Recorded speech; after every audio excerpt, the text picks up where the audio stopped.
Hello, welcome to Seek God Deeply. My name is Christopher. Thank you for watching, and I know it's been a while. I think it's been since February 2016 that I posted my last video. This video is probably going to be part one of maybe 2 or 3, and the discussion is going to be about what I've been getting from the book by the 3 initiates called the Kybalion. And the one thing that I am going to talk about is the principle number 1. 7 Hermetic principles is going to be these next 2 or 3 or maybe 4 videos. And the reason why I want to jump right on the first principle is because it's the hardest one to understand.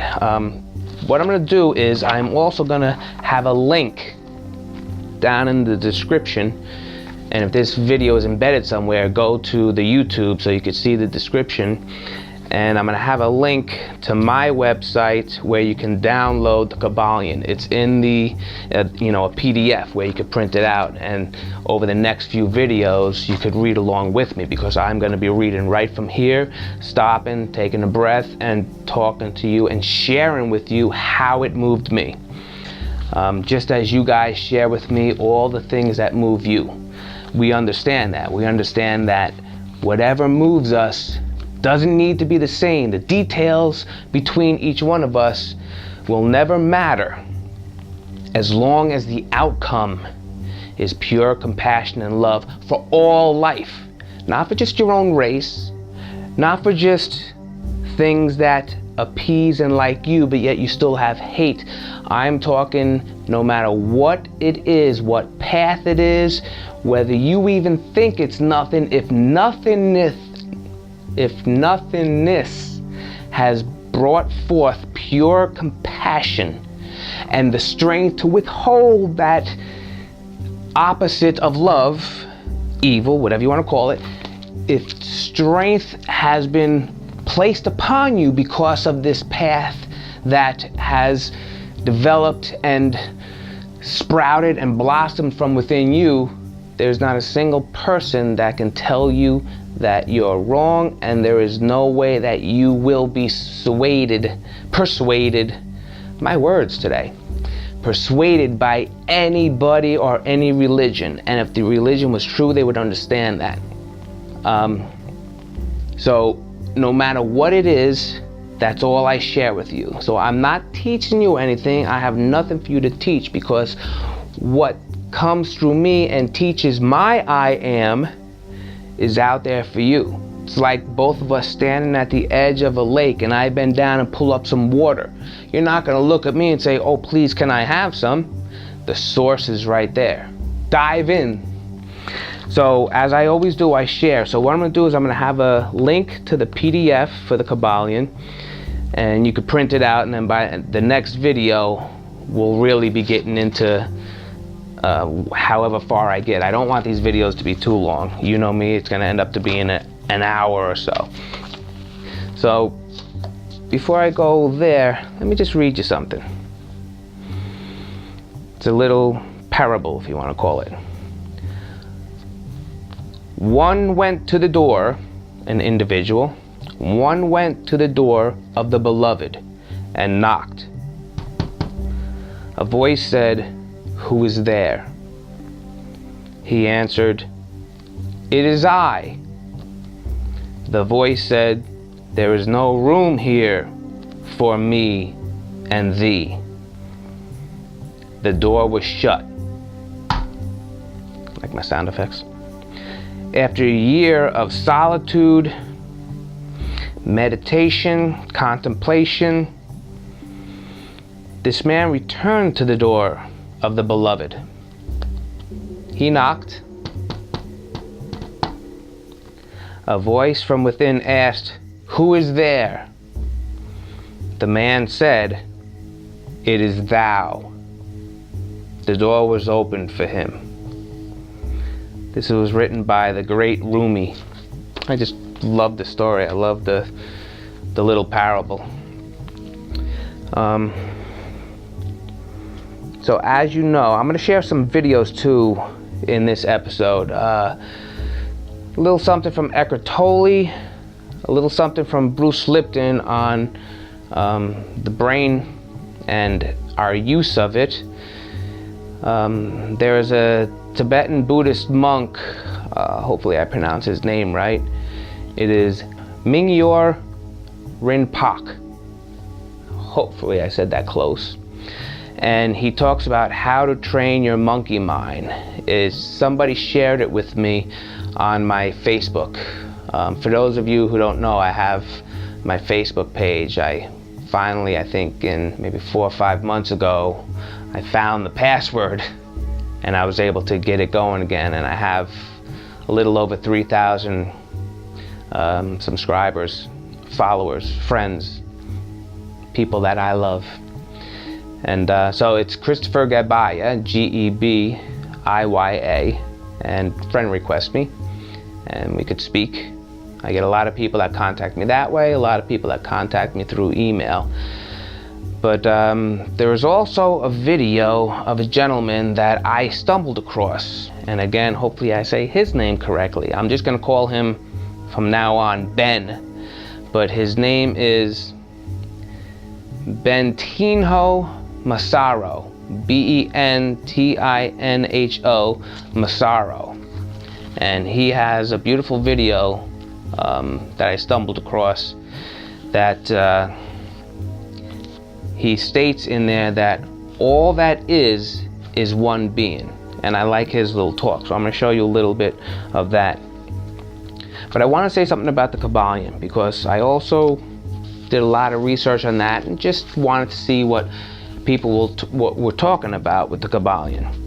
And you'll see if you download or have already downloaded that the Kybalion, the book that the 3 initiates wrote, talks about an ancient book called the Kybalion. And of course, in history, there's no actual book called the Kybalion. So I contemplated on this. I wanted to know, everything in here was vibing with me, yet there's really no book called the Kybalion, and the writers of this book have hidden their identity. So the first thing that started to come to me after a few months of contemplating on this, and again, it's been a while because my last video I think was in February, and I'm not just gonna post videos just to get more subscribers or to just gossip with you, because as I need time to contemplate and grow and go through my experiences, so do you. I have nothing against those people that constantly throw out videos one every week, and if it helps you, that's your path. That's not something that pulls at my heart. I know I've gotten a lot of emails from someone saying, "What happened to you? Where are the videos?" And so please forgive me. It's when I'm pulled to do it, it's for my release and someone's benefit at their perfect time. And that someone is the I of all of us. So this video is for every single one of you beyond your persona, beyond that which you have become. Because when you say, "This is who I have become," who was it that is saying, "I have become this"? So the this is definitely separate from the I. So you're definitely not the this that the I is proclaiming to be. So what I was getting after the contemplation on what this mysterious, never found or never even existing book called the Kybalion is, that vibrated so much with me, and it hit me. There's a lot of secrets in here that if you're vibrating on the right conscious level, that you'll see that only those with this level of consciousness can grasp what's being said here. And if it was not in a parable and hidden from those who were not ready for it, it can be used with the negative being in the forefront. And I've always said this, that the very first thing even Yeshua said was to seek first the kingdom of God. The kingdom of God is within. That means you must first, before anything, turn within. And you'll find there's two parts of you. There's that mental part, then there's that love and emotional part, which sometimes can vibrate in its opposite, which is hate. And even before you jump to the mental and try to figure out that chaos that's up there, there's a polarity here that you must figure out and cast your nets to the right. Get that heart. Remember, I was talking in a few other videos, there's the mental heart, and then there's the heart that most people reveal through their true faith, which is their actions. And the very first thing I've been finding out, in order for true spirituality to awaken in you, you must have a pure heart. Even the Bible and all scripture says, purify thy heart before anything. And I've been finding that if you really focus on, and it does take mental, making sure by observation of your actions and experiences, making sure that your heart is set in the pure, compassionate vibration and expression for the things about to be manifested, you'll be able to understand a lot of what these three initiates wrote and what will be coming through to you at different levels, in different conscious vibrations that you will rise through. What I found was that the Kybalion, the book that's always being related to, the Kybalion is the word that was written on, whether the three initiates are three people or just one person calling himself three initiates, that word that is written on their heart. The Kybalion will never be found because it's inside of the beings that wrote this. And therefore, that Kybalion is inside of you. This is why, for me, the Kybalion and some of what these guys had to express through their logic mind, so obviously it's not the true word that they were feeling in their heart, just like I'm going to try to explain what I'm feeling in my heart, but of course it will never be the truth because it's coming through this logic mind and blah, blah, blah, blah, mouth. The Kybalion was, for me, the word that was written on the three initiates' heart. So every time they relate to the Kybalion, they're relating to and trying to put words upon the awakening, the truth that is within them. So the first principle is the hardest. That's what I wanted to talk about here and give you guys time to download the PDF, and it's only 50 pages. So the seven principles, the first one is the principle of mentalism. The second is the principle of correspondence, as above so below, as it is in heaven so it is on earth. The third principle is vibration. The fourth is polarity, the principle of polarity. The fifth is the principle of rhythm. This is a rhythm, your heart beating. There's unseen rhythms as well, which you'll find when we discuss the principle of polarity and the principle of correspondence, which kind of go hand in hand, along with the sixth one, the principle of cause and effect. And then the seventh is the principle of gender. Not gender as in male with a weenie and female without a weenie. Has nothing to do with that. Sorry, I have no other way of describing that. It has to do with masculine and feminine energies. The man in the physical form is just an expression and an effect of that vibration. Because inside of that man is the equal and opposite vibration, which is the feminine. And it's the first principle that causes man to express more of the masculine energy. And when someone expresses more of the masculine energy, and they have not first turned within, as all the great masters have said, and made sure that their heart was pure, compassionate, and filled with love, what do you think the actions of somebody expressing a manifestation of masculine energy, what do you think those actions are going to be if the heart is not pure? So I want and I wish for you all to have the courage and imagination to become anything more than what advertisers, organized religions, governments, your best friends, peers, anything and anybody, whatever they pour into you, I wish and pray for you to become more. And when you see, I don't know why this is coming to me, but we'll just talk about it.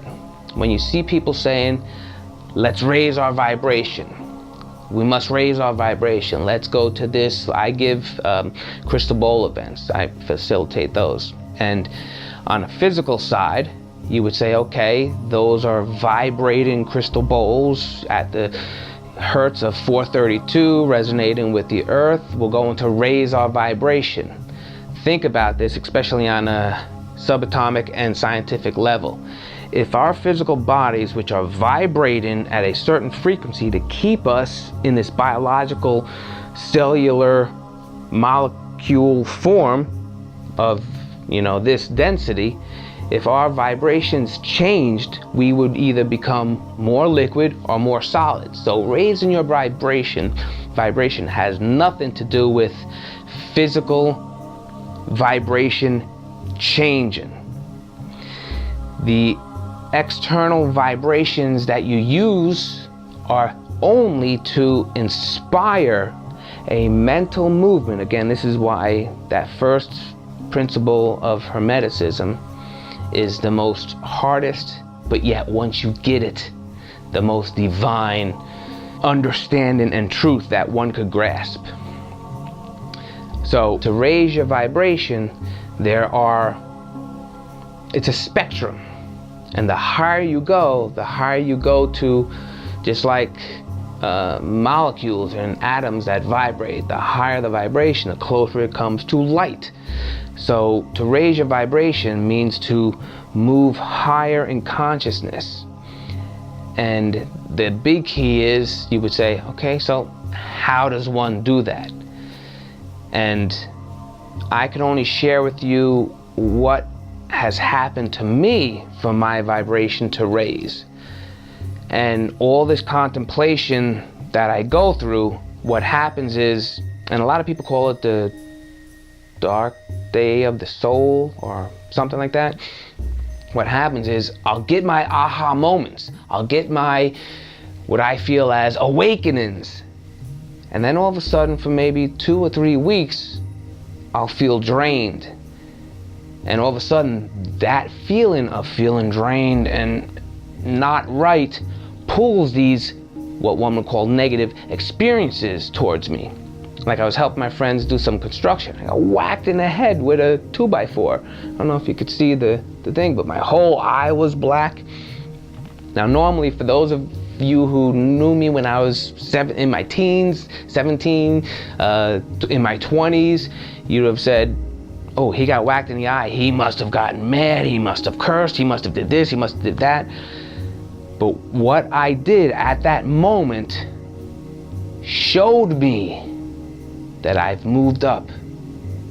So what did I do? I didn't do anything to raise my vibration. I contemplated it. I meditated. All the things that I'm doing now to understand who I am. Like Jesus said, why do you call me Lord and not do the things I say? Turn within. That's the one thing we all do when we meditate, when we contemplate, when we read the Bible, when we try to understand who and what we are spiritually. So the effects of a raised vibration is what you'll see. Don't worry about, how do I raise my vibration? Educate your logic side. Feed it from every spectrum. Don't put on narrow goggles and looking through, what's it called, tunnel vision, because you have just your religion and you're only looking at that. Well, guess what? That's going to keep you at one vibration, one level of consciousness, and that level of consciousness most likely will have oh, I don't like him because he's vibrating in a different consciousness, but yet you see it as he likes things that I don't like. You will begin to see your actions differently, and you are the witness of that. So in other words, when that 2x4 whacked me in the head, I stood for a minute, and it was almost like I stepped outside of my body and I looked and said, okay, see how you react. And I was pleased, and I started laughing with the gentleman behind me, Jerry. The foreman came and he was like, oh, you okay? I'm fine. I actually chipped my top and bottom tooth. I don't care what I look like. This physical body is not I.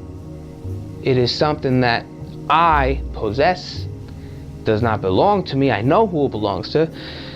But anyway, raising your vibration is not something you do. It's something you'll experience as the doing is done behind the scenes. Behind the scenes meaning behind that ego that most of the time, for most people, will fight it. And whenever an experience comes, instead of stepping outside saying, okay, that's how I react, that needs to change. You'll see, to turn within really is a stepping outside of your egoic mind and looking at what you've become and how you react. And all of a sudden you become the witness of your Ha'iman Uta, your faith, Aramaic for faith. And you sit back, and if your logic mind has been educated well by your meditations and contemplations, you will find answers on how to change that and how to purify even more your heart. And then eventually you'll be pleased at your actions. And then you'll know that you're moving into higher vibrations, and therefore less and less need for that vibration of consciousness to send you these experiences to not test you, because we know James 1:13, I think it is, where it says, let no man say when he is tempted that it's God tempted him. James 1:13, I'm pretty sure it is. So we know that that vibration doesn't tempt us, but there are spectrums, and I've talked about this in a few other videos. Light has spectrums. Love, hate has spectrums. Love on one side, hate on the other, and then there's all those levels in between. Light, pure white light, black light, and all those vibrations in between. Water, you have hot and cold, you have solid and liquid, and all those levels in between. Well, the universe is beautiful, and one of those Hermetic principles is the principle of correspondence, as above, so below. Consciousness has to have all of this. You have your Christ consciousness, and you have your ignorant. Plain and simple. You have your less of a Christ consciousness vibration. So no matter what level you are at, let's say you're over here, well, this level is going to have less, let's call it testing, but it's not that level testing you. Those vibrations that are of the Creator, in the bosom of the Creator, if we believe James 1:13, they're not testing you. It's just like a rainbow. That certain vibration always will have that color. If this is purple or blue, it's always going to have those vibrations, those hertz of that color. Well, this vibration of consciousness will always have, hey, it's gonna want to go higher. That vibration is gonna want to go higher, so it's gonna send you these little keys, these little, we call them experiences. And if you take advantage of those experiences and learn their lessons to find out, okay, why am I only here and not at a higher Christ consciousness? You'll start to say, okay, I'm purifying my heart more because now I'm, whatever the experience is, whatever needs to be done to you, that consciousness and vibration gives you those opportunities. And it doesn't give them to you like, hey, here you go because you've been a good boy. Once you get to that level, you'll be experiencing things automatically because that level automatically comes with those experiences. This is the time where Mother Earth is changing us vibrationally. And that's why we're seeing a lot of chaos, because those that have been tunnel visioned are being pushed with these emotions of love, because that's what Mother Earth is, and that person saying, but I don't want to love them because they're a different skin color than me, and then the actions of the evil within man comes out, and that's what we're seeing now. Mother is gonna change us higher in vibration because Mother is changing. Not that she's changing because of us, it's just my breath is coming in, not because it came out before, because this is what it does. My breath is coming out. Not because it came in, but because it comes out. And there's a cycle that takes a natural process. So what I want to do is I want to give a few shout outs. First and foremost, my last video was in February. And I've received tons of emails, a little over 100 or so. And with February, I'm not good at math, February, March, April, May, June, July, about 5-6 months, not a single negative email. Now, I used to get tons of them, especially from radical Christians and radical Muslims that don't want to hear anything other than what they believe about their God, master, or whatever the religion may be. And especially the Jehovah Witnesses, they've been constantly attacking me on emails, and it's, you know, that to see that, they really need to understand, and so do we, as we're about to make our actions throughout life. You're about to show your true faith, no matter what spills out of this tongue about how much you love God and you're so centered. When you send an email filled with hate because I see Yeshua in a way different from yours, makes me evil, there is none good but the Father. It says it in the Bible about Yeshua. I'm sure Buddha expresses it somewhere, but there is none good but the Father means to me that no matter who I see, even if it's a murderer doing a good deed at a certain time in his life, that's the Father doing that good. Because the Father's mind is not man's mind, so the Father doesn't care who you think you are with your persona. If you are, which your temple is not your temple, belongs to Him. If that temple that you possess needs to be used by Him and that good happens to come through, I don't care who your persona is, that's how powerful my God is, that you and your temple will be used and the good will be seen. It doesn't matter who that person is. He is allowing the Father to operate through him at that moment.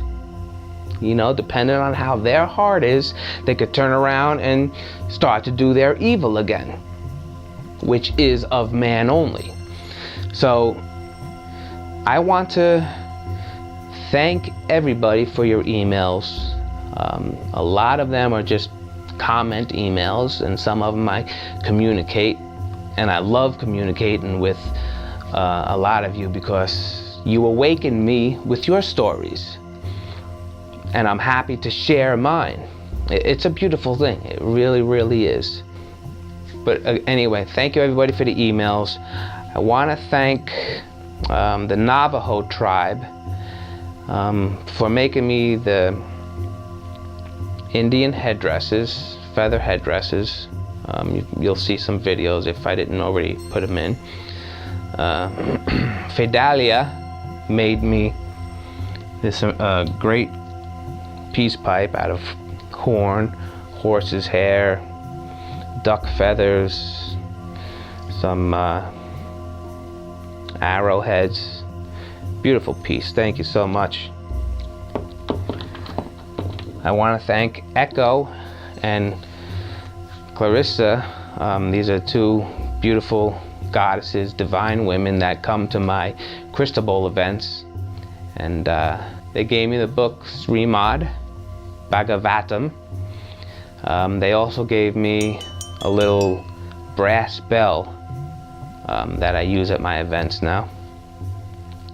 I want to thank Gail and Whitney for Whitney gave me this beautiful crystal. You'll see in the picture. Gail gave me the little crystal bear. She's given me a lot of other stuff. Gail also comes to my events. Whitney came to one of my events. I want to thank Michelle from Florida. She really, let me read this. She really gave me a lot of stuff. There's a little medicine bag that I use when I go on my hikes. You've probably seen, if you're on my Facebook, I have these headbands and prayer beads. They were handmade by the Tibetan monks. I have 2 prayer necklaces, prayer beads, and it says that that little medicine bag was made from the Hmong tribe in Thailand. And she made me these beautiful yin and yang necklaces. I got a picture of it there. So I just really want to thank Michelle so much for all of that. I know she did this back in like March, and it's been a while since I even did a video. But the compassion and love from her and everybody is just overwhelming. I want to thank Terry from Osiology. I want to thank Janet from Enchanted, Roseanne from Roseanne's Readings, Readings by Roseanne. I want to thank Lisa from Inner Peace in Clark Summit, Pennsylvania. They're allowing their facilities to be used by me with my Crystal Bowl events and my drum circles. And I just want to thank them so much. I love that. Thank you so much. I also want to thank the Native American tribe that made these. They're bamboos. This is so light, I can't believe it. I use these now in my events. They're tuned to 432, and I point it right at the heart of the individual laying down.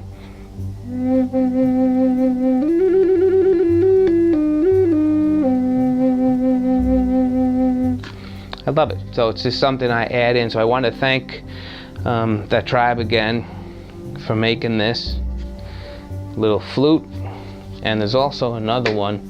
I don't really use it in the events, but it has 2 sounds. It has one sound that continues out. I think it's the 432G. And then the other one you could play on. It's pretty cool. Never seen anything like that before. Alright, so the first thing I want to do is show you a video by Eckhart Tolle where he talks about the birth of the ego. Check this out and I'll be right back. There was once, most likely, humanity once had not an ego yet, and that perhaps is captured in the myth which you find in many different cultures that didn't even have contact with each other. The myth of the golden age, when humans lived in harmony with each other and in harmony with nature, and life was easy. And that myth points to probably to the fact that a long, long time ago humans lived in at one moment in a sense of oneness with nature and the surroundings, and the ego hadn't developed yet. And that perhaps later survived, the memory of it survived as the myth of the Golden Age, which of course is expressed in the Old Testament as paradise. It's just one aspect of the myth of the Golden Age, when life was easy, and then something happened. The fall, whatever you want to call it, it happened, and then the ugliness came in, and that of course was the beginning of human ability to think, which at first was a miraculous thing. Thinking suddenly happened. Some anthropologists are telling us that, and I believe they're right, when thinking first began to happen in humans were very surprised, and they thought that some god was talking to them in their head. And so because thoughts suddenly came, of course that part of that was like the development of language, and so language started to happen in people's heads. Who's talking? And then often they acted on it often. When a thought came, and then they did it. Kill this man. The enemy, the other tribe, they are the enemy. They're not human. That's what the voice is telling me. So the voice in the head, language internalized, that it was a miracle because, but it also made many things possible that would not have been possible without it. Knowledge arising, you can transmit knowledge, and so how civilization, as we know it, wouldn't happen without that. There's all kinds of transmission of knowledge, architecture, and then philosophy starts, and whatever, all these things, conceptual knowledge arising, a miraculous thing, a strange thing, and then over the millennia, the voice became so all-pervasive that it took over people's sense of identity. Whereas before, for a long time, probably after the arising of thinking, humans still had a sense of rootedness in being, the natural sense of rootedness in the depths of their being. And gradually, over the millennia, they got drawn more and more into the thinking heads mode, and then their whole sense of identity was no longer rooted in the depths of their being, but in the voice in the head. And that's how but it made many things possible. And now the next step in the evolution is a return to the pre-egoic state with the added dimension of consciously knowing your connectedness with the One. Whereas before, they were connected with the One without even knowing it. It was a natural state of connectedness. But as we return to the ego, go beyond ego, we now knowingly we return to the One consciously, and that's the next stage. So it's not a regressive step. In some sense, we go back to the Golden Age, one could almost say, but knowing. And that's expressed, of course, in the ancient parable of what in the Bible is called the prodigal son. The son leaves his father's home, gives first to the father, "Give me your inheritance," and the son goes abroad to a distant country, squanders all his wealth, and becomes destitute. And then the message comes from the father. The father sends a messenger, "Come back home, come back to me." And then the son begins to remember who he is. And then he comes back to the father's home, and as the parable says, is loved more deeply than before.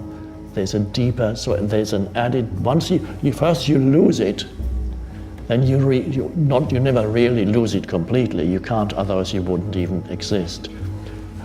But you lose it, and then you return. When you return to it, there's a depth to it of knowing. And that's where we are destined to go. And so once we realize that, we're actually grateful to the ego because it was a part of the journey.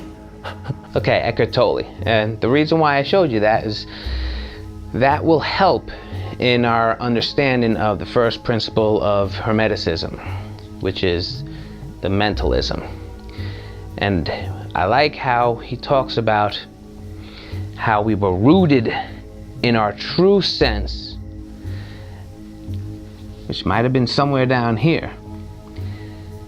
And then as we moved up into our more mental states, and then he talks about the return. I believe the return, because remember, this is a lesser consciousness, this is a higher consciousness. I think the return is not just vibrating here at a higher consciousness and this is all forgotten about and left behind. But once you get to the Christ consciousness, the next level is the crucifixion. The next level is the not killing of this, but unifying of that. Therefore, like he said, when you go and return, you're gonna go back to the rooted self with that added dimension of being able to move all around in here, because all around in here you can't move when it's one. You're all of those at once. So that's the added dimension. Now, to help us also, I want to show you Bruce Lipton's video. And he talks about using 100% of your mind.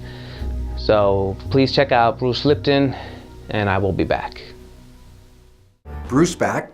And this month's newsletter, I really want to focus on something called an urban myth. And this particular urban myth is the belief that we only operate off of 10% of our brain. So we've all heard that, yes, we're only using 10% of our brain. And boy, if we could use all the rest of it, we'd be super smart. But hey, that's all we use. Firstly, where did that number come from, 10%? A long time ago, when putting the body together through an understanding of histology and the cells that make up organs, a study of the brain revealed one very important fact. And that is only 10% of the brain was made up of neurons.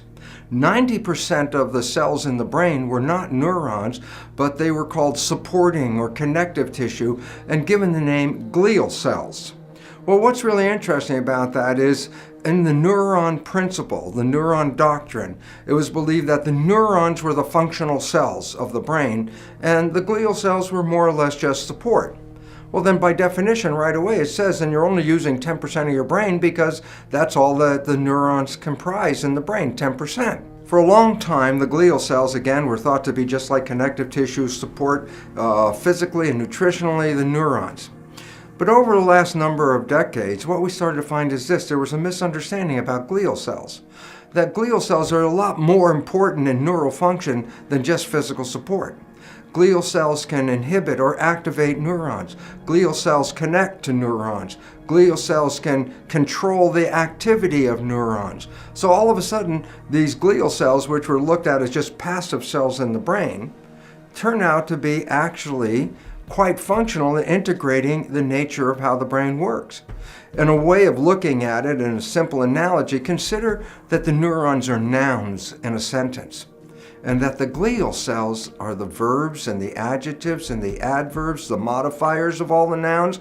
So the glial cells create a fulfillment of a picture. So neurons are like a stick figure, and when you add the glial cells, you fill out the nature of the whole human.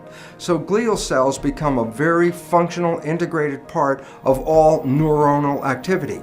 So the concept of the neuron doctrine that said only neurons are involved with functioning in the nervous system, it turns out the glial cells are as well. So now we're not dealing with 10% of the brain, we're dealing with 100% of the brain. Yes, you have access to 100% of your brain all of the time. But does that mean that we actually use the whole brain all of the time? And the answer is no. Because what we start to find out is when we start to live in patterns and in habits, that what happens is we just activate certain neuronal pathways that are habitual pathways. And as a result, these are the pathways that have preference in our everyday life. But if you can engage whole brain activity, you can enhance your consciousness and your awareness and your ability to control your life. So basically it says that we can become whole brain when we start to think holistically, instead of just playing recurrent programs that play over and over again and activate the same pathways. So the relevance is that once we start to engage in whole brain activity, we enhance our ability as humans on this planet. And now we're beginning to find out there are many different ways to engage and activate the whole brain. Some of them involve simple exercises such as something called brain gym. And brain gym is a very interesting exercise of the body and the nervous system integration in this way. My right hand is controlled by my left hemisphere. My left hand is controlled by my right hemisphere. But here's an interesting story. If my right hand, controlled by my left hemisphere, crosses the midline, then it simultaneously gets picked up by the other hemisphere, because now it's in that territory as well. So when you cross your arms and when you cross your legs, what you're doing is causing the right and the left hemispheres to work together in harmony. When we are activating brain synchronization, where right and left hemispheres are engaged together simultaneously, it activates something like superlearning. With both hemispheres working together, we have much more superior characteristics of neural function. However, after age 7 and 8, we start to express what is called brain dominance, meaning during the day, we don't have synchronization of both hemispheres.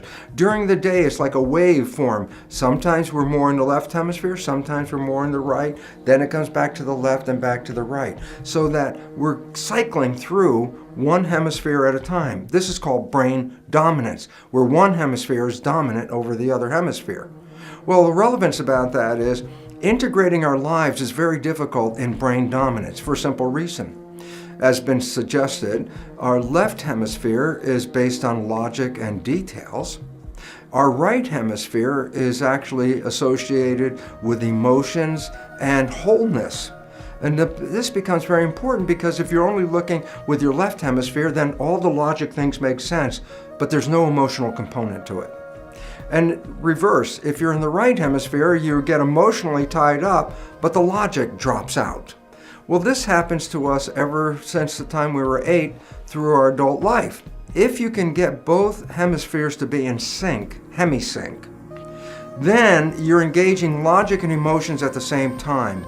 That opens up a window for super learning opportunities where you can download information very, very quickly and very fast, but it also opens up a whole wide range of thinking that includes an emotional component as well as an intellectual component, which is necessary to fulfill a whole picture. So if you're operating from brain dominance, you're actually shutting off one component of your nervous system at that time. So if you do an exercise like brain gym, where you're involved with crossing your arms and your legs, when you do that, you start to integrate both. Very interestingly, when we have hemisync, we're much more calm, collected, and able to really express neurological functions that are very fully supporting of ourselves. And this is why it's very interesting when you go home and relax at night, sometimes you find yourself with your ankles crossed over each other just sitting in your chair. Without even knowing what you're doing, by crossing your ankles, you're actually engaging a whole brain process. So if you're stressed, for example, during the day, or you just want to relax when you go home at night, crossing your arms and legs actually engages both hemispheres, which calms the system down, but engages a whole brain process. So you become much more effective in your relaxed state. So if you're having a tough moment during the day, just take a moment and cross your arms and legs. Hold them together and just wait for about 3 or 4 minutes, and you'll start to feel a calmness overcome. And in this calmness, your neurological functions will be totally enhanced. When we start to operate from patterns that are replayed every day, we start to express very specific pathways that are reused over and over and over again. And as a result, we actually shut down a large amount of functioning of the brain and just go through the habit, the patterns that replay themselves over and over again. So basically, what you really have to understand is this: we can use 100% of the brain, but if we play the same patterns over and over again, we don't need to use 100% of the brain. So, simple point, I'd just like to suggest that once you start to recognize that you can have hemisync, where you can get right and left hemispheres to engage together and stay conscious, you are using 100% of your brain activity. And when you do that, you'll also find that your life is easier, more harmonious, and healthier. Because when you're using your full nervous system, it will support your life and enhance your growth. And this becomes important. So don't get stuck that I'm only using 10% of my brain. That story is false. You can use 100%, and it's available to us. And basically all you have to understand is this: stay conscious, stay mindful, and stop playing the same patterns over and over again, because that opens up an opportunity to create new behavior when you stop playing the programs. Okay, Bruce Lipton. Again, that's going to help us when we talk about the first principle of Hermeticism. You see where he talks about getting the left hemisphere and the right hemisphere together? You see how he talks about the 10% of the brain is the neuron use, and then there's the other part of the brain. So we are really using all of our brain. Just 10% of it is being used by neurons and that function and activity. Balancing those two hemispheres, balancing the polarities, will allow you to have, like the universe, balanced creations, manifestations, and they will always be perfect. And anyone who says that the universe is not perfect has either they're blind and all their senses are shut down, or they're not fully connected to the beauty of just this one simple planet.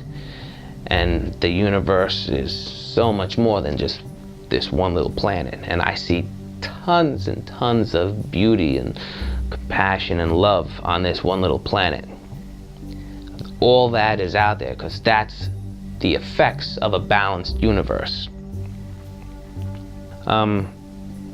So let me show you this new guy. Actually, no, let me jump right into the Kybalion. I'm just gonna go through, because I've highlighted some stuff in yellow. So I'm just gonna go through the introduction and very quickly go through right up to the first principle, because I want you to be able to download this, read it, have time to contemplate before my next video, where I'll only be talking about these principles. I might not even have any video, because when you research and try to Google or find on YouTube anything about Hermeticism, there are a few videos, which is really audio recordings, and a lot of them are just this book being read. So, and I think that's good, because a lot of this needs to be contemplated on, so it's birthed within inside of you. So the first thing I highlighted was the first thing in the Kybalion, in the heart of the three initiates. The lips of wisdom are closed except to the ears of understanding. That means if your ears are not ready to understand this, number one, if you purify your heart so it's pure love and compassion, then your ears are ready, because it's not these ears that need to understand the lips of wisdom. So that should be written on your heart. You should get a feel for that in order for this Kybalion to mean anything to you. In the introduction, I highlighted in the first paragraph, our intent is not to erect a new temple of knowledge, but rather to place in the hands of the student a master key with which he may open the many inner doors of the temple of mystery through the main portals he has already entered. You're already, in other words, I got from this that we're already in the temple of knowledge. And like Eckhart Tolle talked about, that temple of knowledge is the birth of the ego. That temple of God is everything, but the temple of knowledge is the ego, because there is no knower without the ego, the facilities of the ego. Then the fourth paragraph, I highlighted, the life work of Hermes seems to have been in the direction of planting the great seed of truth, which has grown and blossomed in so many strange forms, rather than to establish a school of philosophy which would dominate the world's thought. That resonated with me because I always talk about the main purpose of awakening is really the blossoming of a seed you have already planted. And then once that blossoms, you know that it retracts again. You'll do some experiences to step outside and see how you're doing, and then you'll be ready for another awakening. By stepping outside, you're planting seeds. By grabbing information and feeding yourself the beautiful food of spirituality, you'll be planting seeds that all of a sudden will blossom, and you'll have an awakening, and you'll be moving in the perceived levels. Why do I say that? Because you are already pure and divine. It's just the mentalism that needs to catch up, that needs to remember. So I think the fifth paragraph I highlighted, where fall the footsteps of the master, the ears of those ready for his teachings open wide. So in other words, if somebody has been put in front of you to teach you, not teach you, but to share with you something, it's not because you're not ready for them or that they were needed. You brought them there. You are ready that he has appeared. Then, the bottom of the last introduction paragraph, I highlighted, in this little work we have endeavored to give you an idea of the fundamental teachings of the Kybalion, is their understanding, if you see the Kybalion as the way I just shared with you. Striving to give you the working principles, leaving you to apply them yourselves, rather than attempting to work out the teaching in detail. That attracted me, because one who teaches is one who puts a path in front of you and makes you and forces you to follow that path, no matter what your Kybalion, your heart is saying. God operating within you is your path.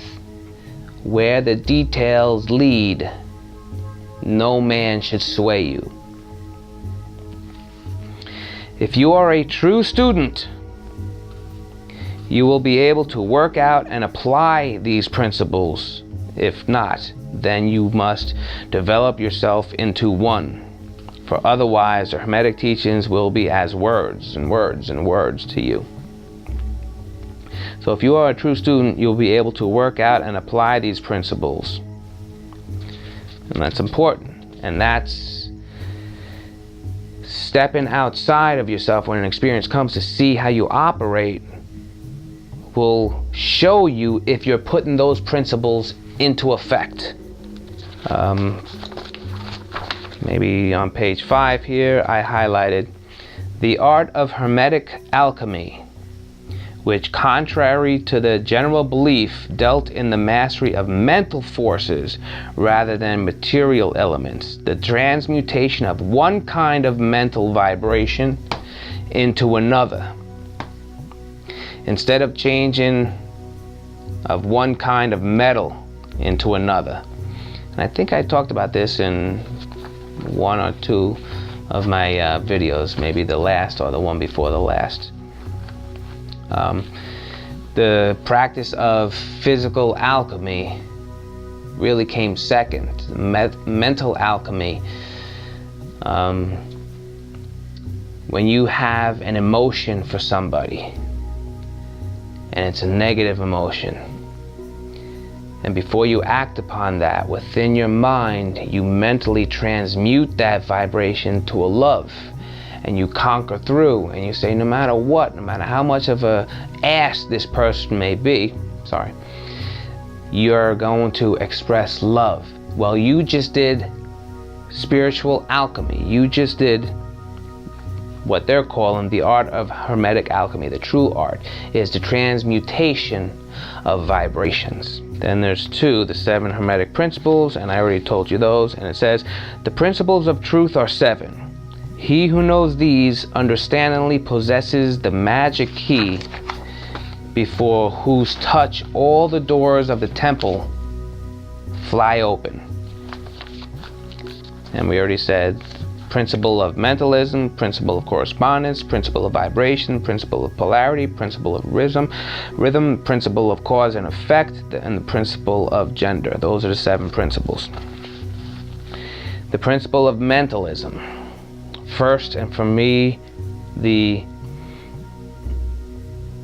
hardest, not to understand. I understood it quickly, but I knew that sharing it was going to be the hardest. So the hardest thing about principle 1 is sharing it, and you'll understand this once you grasp it. So it talks about the all is mind, the universe is mental. And of course, what is the all?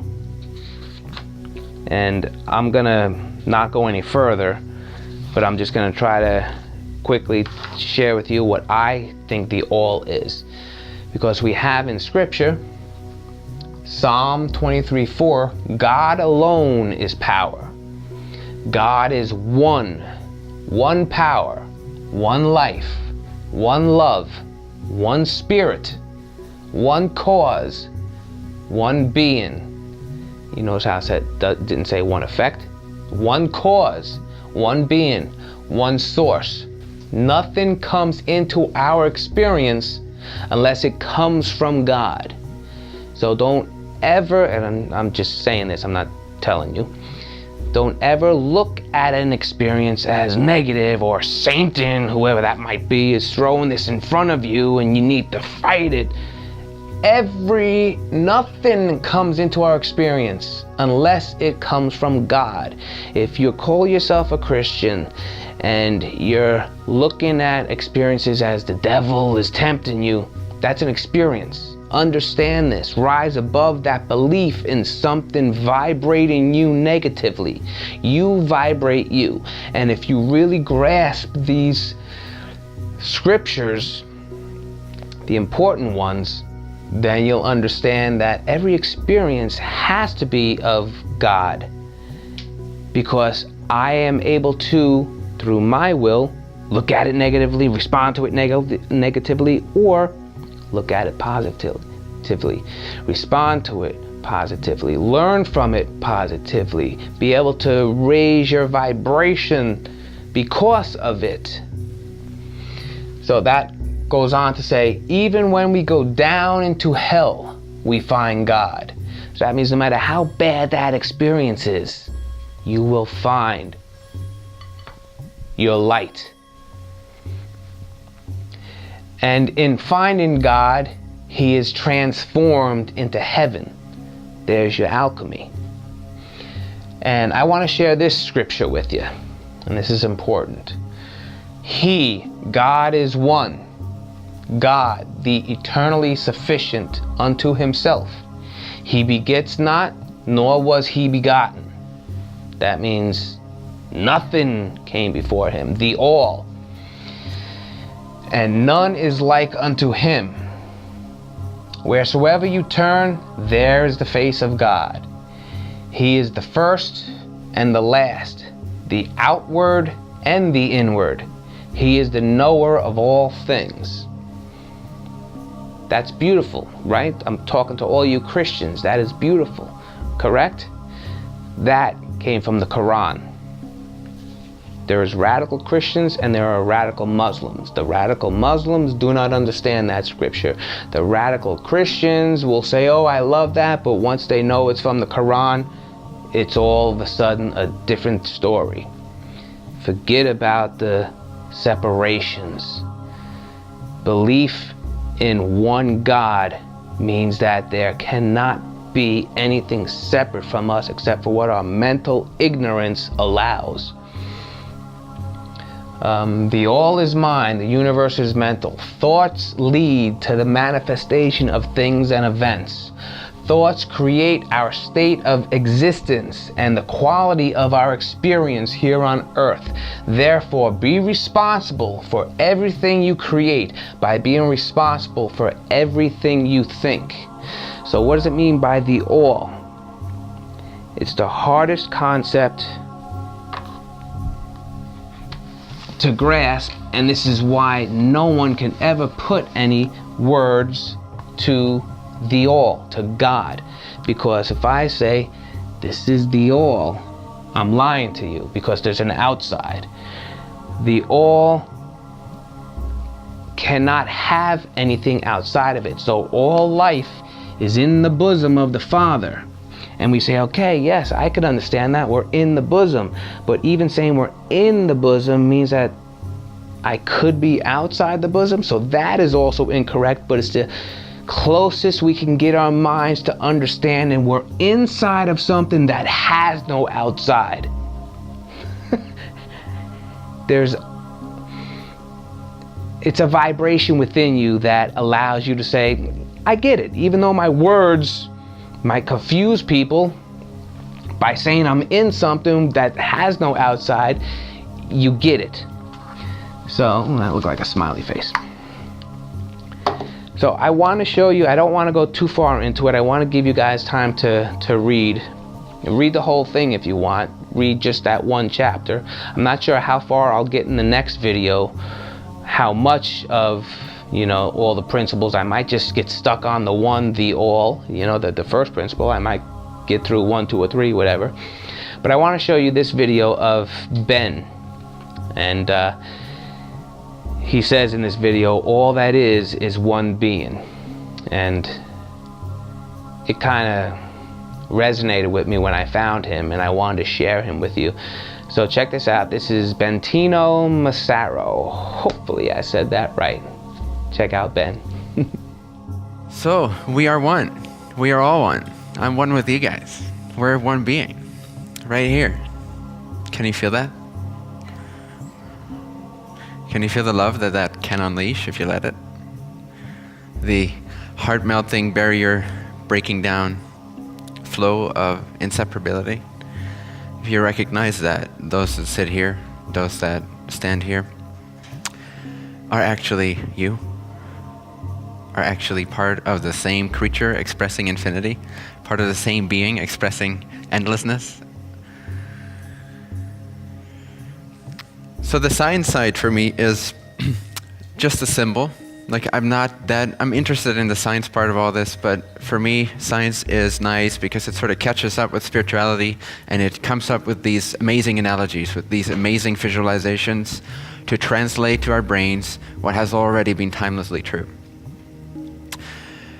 And why do we do the science part if not to gain deeper experiential understanding of who we are? Experiential understanding, with the emphasis being experiential. Why not? I mean, what would be any other reason to do the science part of it but to deepen the experience? So today I wish to facilitate you deepening your experience of this inseparability, of this oneness. So first of all, question to y'all. Where does everything meet?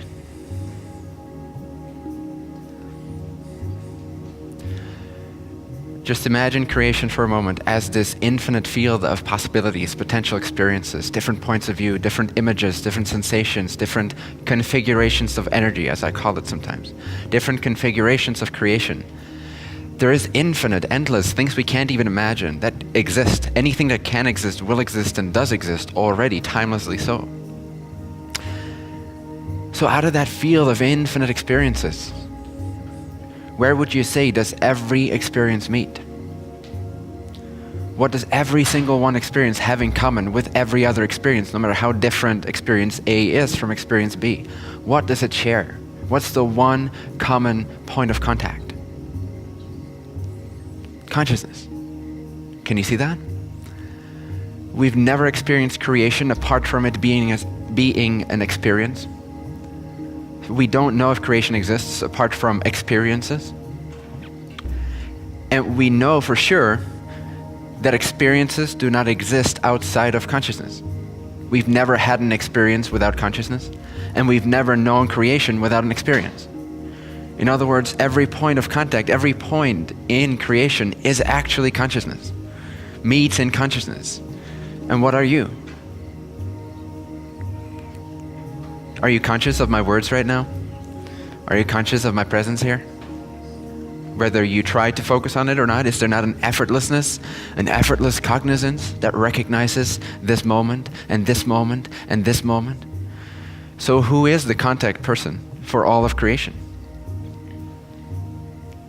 You, consciousness, the one being, which is also you.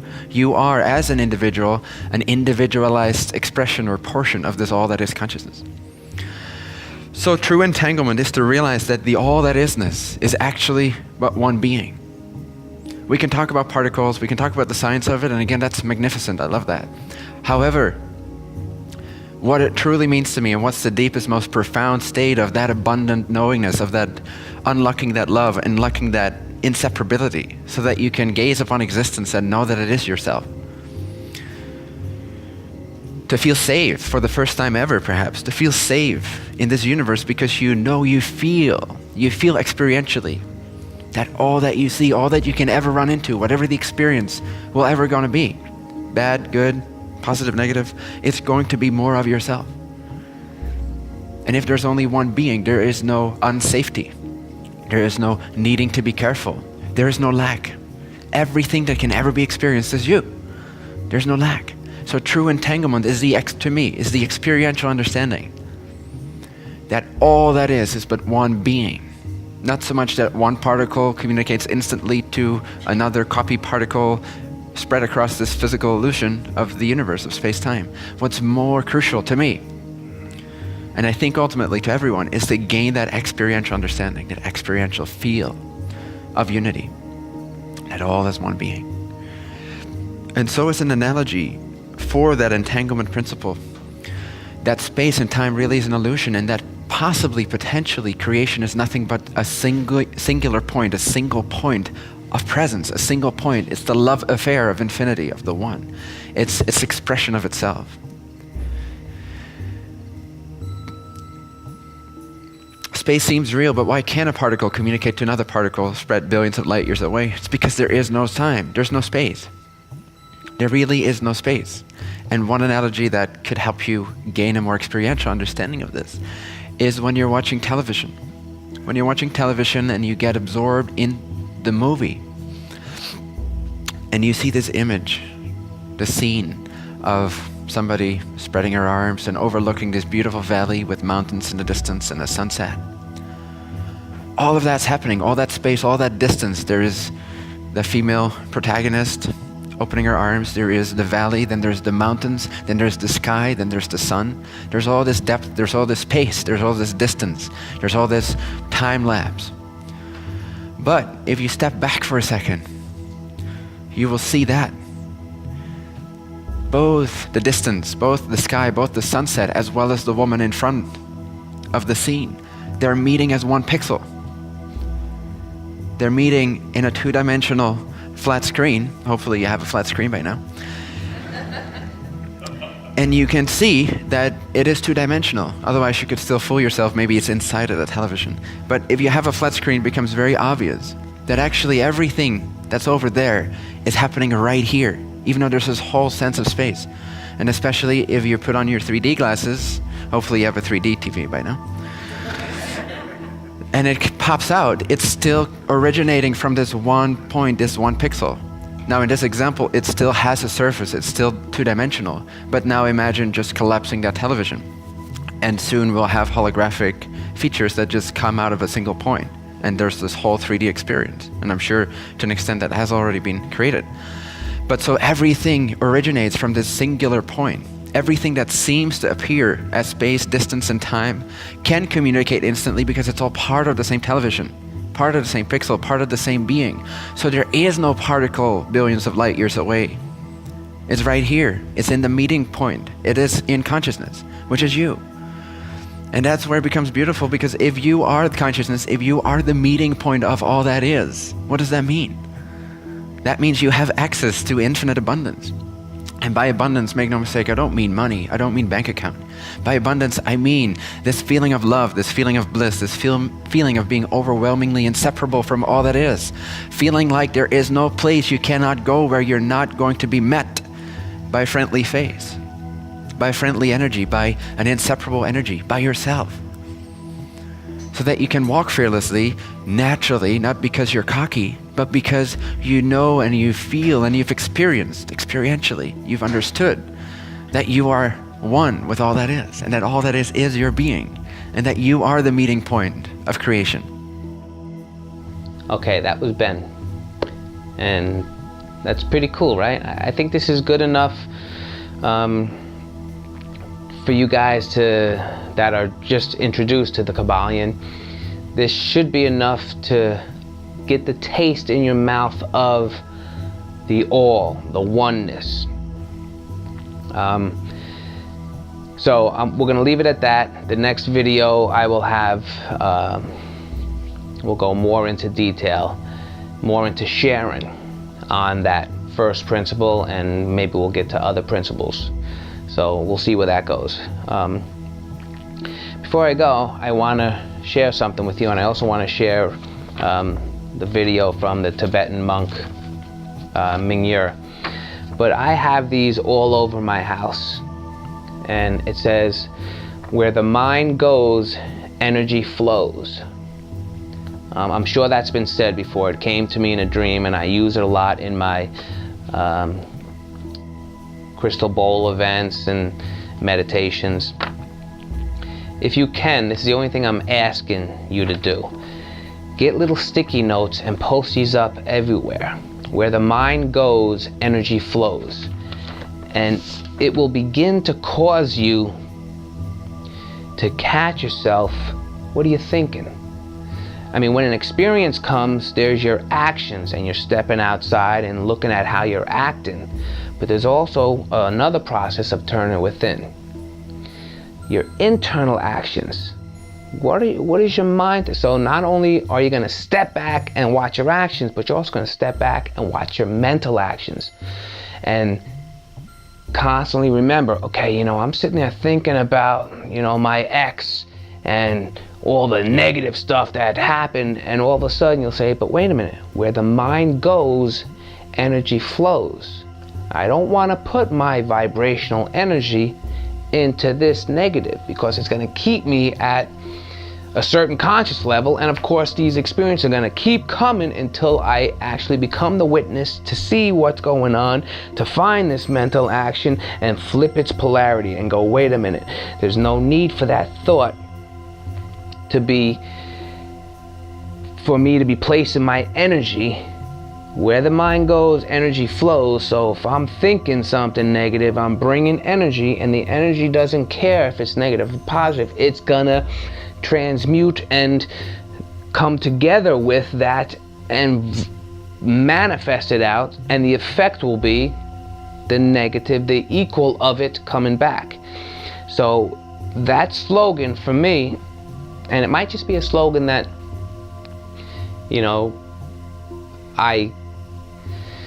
that came to me because I needed it, and now I believe it's a slogan that I want to share. I've been sharing it with my Crystal Bowl event people, and I think that if you have it around your house, you'll be able to pause and go, okay, where is my mind going?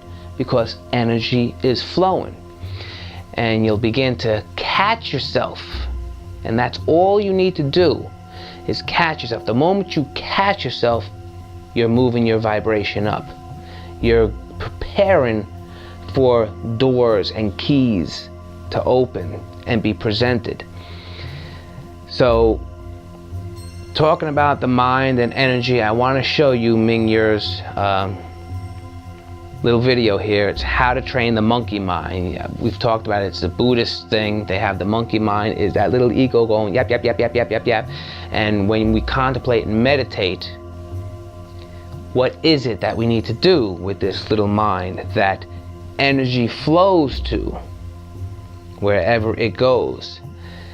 And Echo, my friend, sent me a clip on my Facebook, and I'm going to share it with you right now.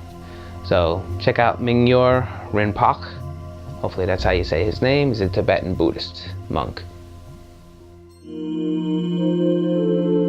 We can meditate everywhere, anytime. Even 3 seconds, 2 seconds, while you're walking, while you're having coffee and tea, while you're having meeting, so you can meditate.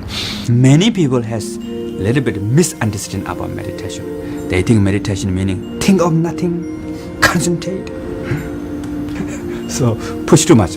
So we cannot block thought and emotion. In fact, we need thought and emotion. So whether you listen to your monkey mind or not, there's an issue. What I call monkey mind, mine is chatting, pala pala pala yada yada. So monkey mind is giving your opinion. So whether you listen to opinion or not, it's up to you, right?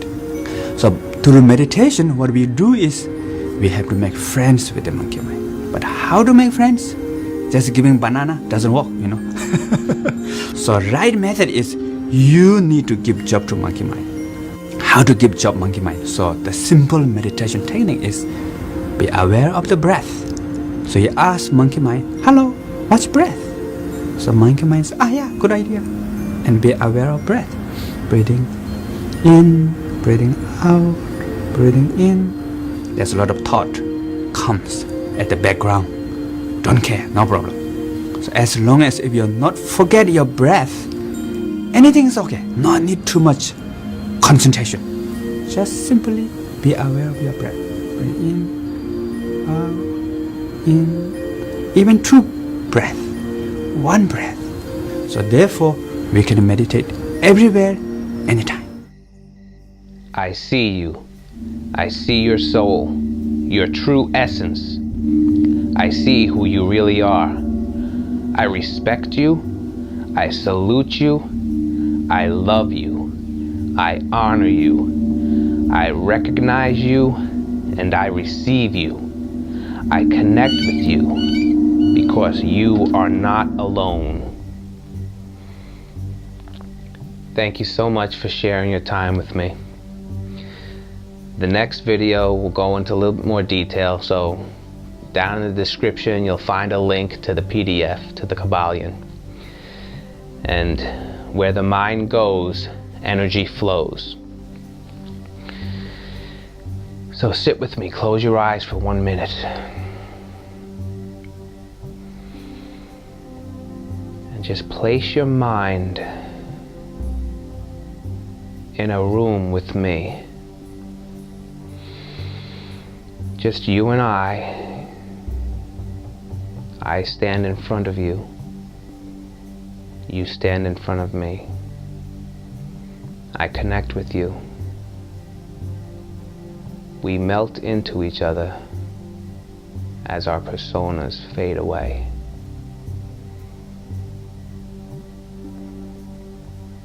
Energy flows to the thought of me melting into you, becoming the I that I am as the I that you are.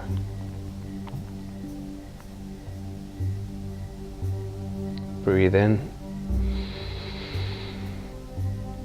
breathe out.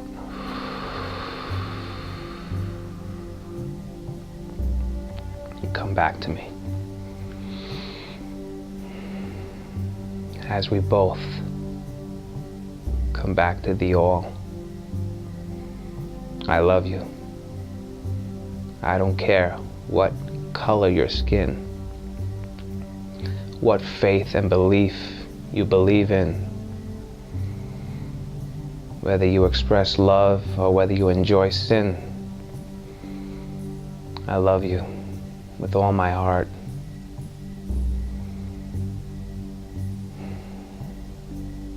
You are gods and goddesses. Don't you know this? Yeshua said.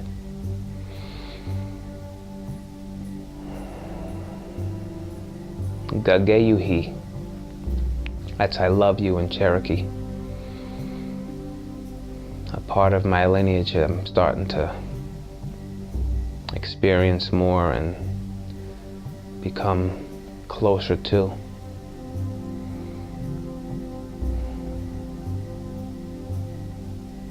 Wado, thank you. I love you. Elohim be with you. Elohim is you. Gagayuhi.